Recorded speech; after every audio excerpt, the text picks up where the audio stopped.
Hi kids, I'm Mormy and I'm going to read to you today. Today is a book called Miss Rumphius. There's a picture of her and a bunch of lupines.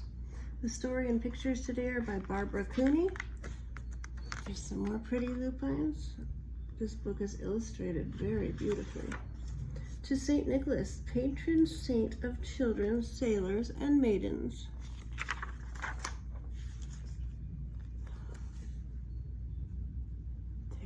Picture, look at all the snow and the boats in the water. The lupine lady lives in a small house overlooking the sea. In between the rocks around her house grew purple and rose-colored lupines. The lupine lady is little and old, but she has not always been this way. I know. She is my great aunt, and she told me. Once upon a time, she was a little girl named Alice who lived in a city by the sea. From the front stoop, she could see the wharves and the bristling masts of tall ships. Many years ago, her grandfather had come to America on a large sailing ship. Now he worked in a shop in the bottom of the house, making figureheads for the prows of ships, carving Indians out of wood to put on the front of cigar stores. For Alice's grandfather was an artist. He painted pictures too, of sailing ships and places across the sea. Whenever he was very busy, Alice helped him put in the skies in his paintings.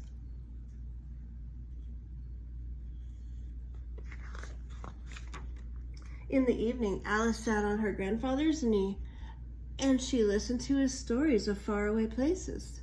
When he'd finished, Alice would say, "When I grow up, I too will go to faraway places, and when I grow old, I too will live beside the sea." "That is all very well, little Alice," said her grandfather, "but there's a third thing you must do." "What is that?" asked Alice. "You must do something to make the world more beautiful," said her grandfather. "All right," said Alice, but she did not know what that could be.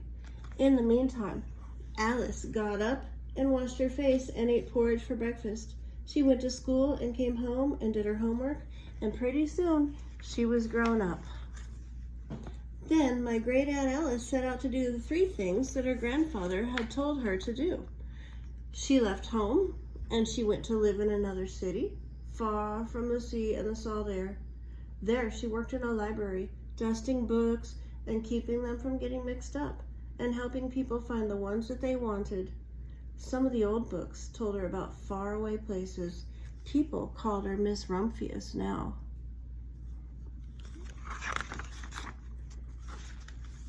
Sometimes she went to the conservatory in the middle of the park. When she stepped inside on a wintry day, the warm, moist air wrapped itself around her, and the sweet smell of jasmine filled her nose.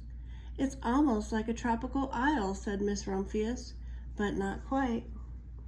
Snow outside the conservatory, but it sure is beautiful inside."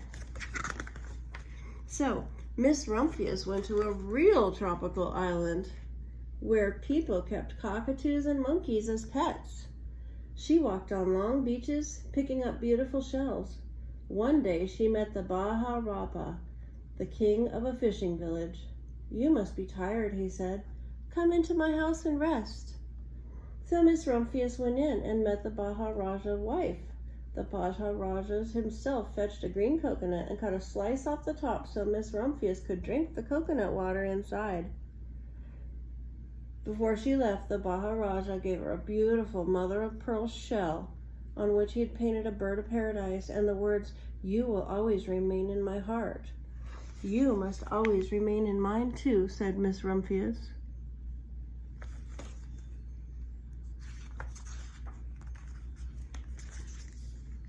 My great aunt Alice Rumphius climbed tall mountains where she said the snow never melted. She went through jungles and across deserts. She saw lions playing and kangaroos jumping, and everywhere she made friends she would never forget.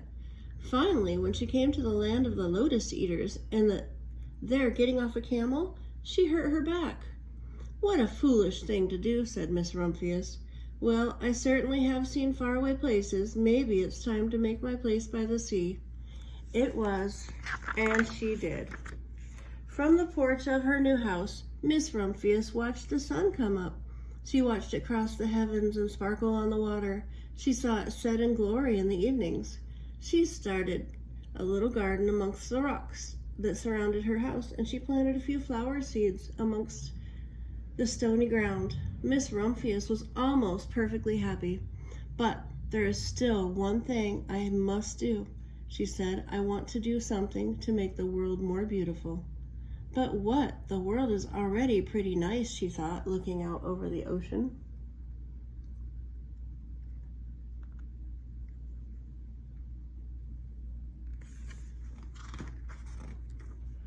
The next spring, Miss Rumphius was not very well. Her back was bothering her again, and she had to stay in bed most of the time. The flowers she'd planted the summer before had come up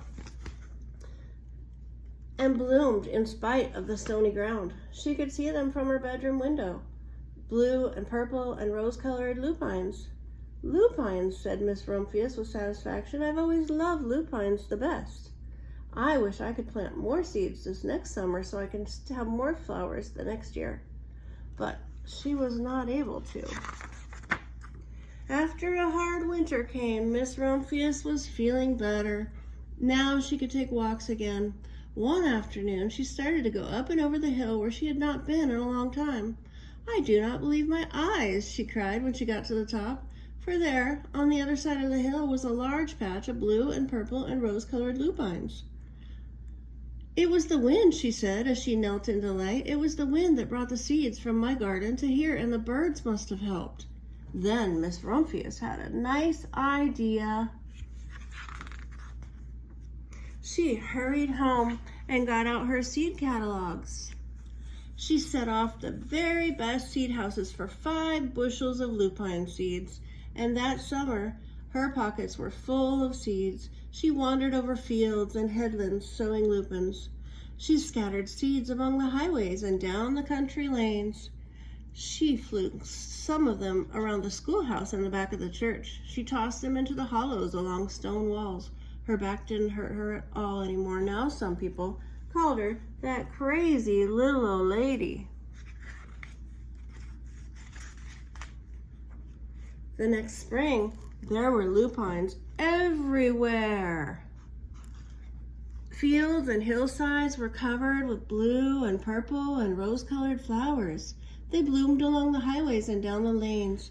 Bright patches lay around the schoolhouse and on the back of the church. Down in the hollows among the stone wall grew beautiful flowers. Miss Rumphius had done the third most difficult thing to do of all.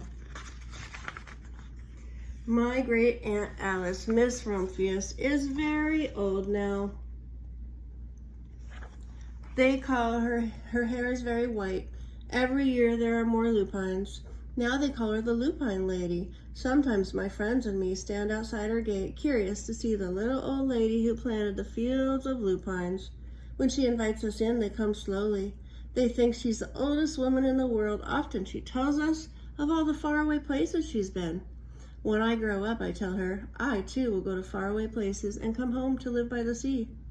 That is all very well, little Alice, says my aunt, but there's a third thing you must do. What is that, I ask. You must do something to make the world more beautiful. All right, I say, but I do not know yet what that can be. Look at all the lupines and the children picking them. I bet they take them home to their mother or their grandmother or their daddies. They make beautiful bouquets. The illustrations for Miss Rumphius were painted with accents of Prismacolor pencils on gesso-coated percale fabric mounted on illustration board. The art was camera separated and printed in 4 colors. The text type is Gaudi Old Style and the display type is Gaudi Cursive. What a pretty, pretty book. I hope you enjoyed Miss Rumphius with me today. Bye.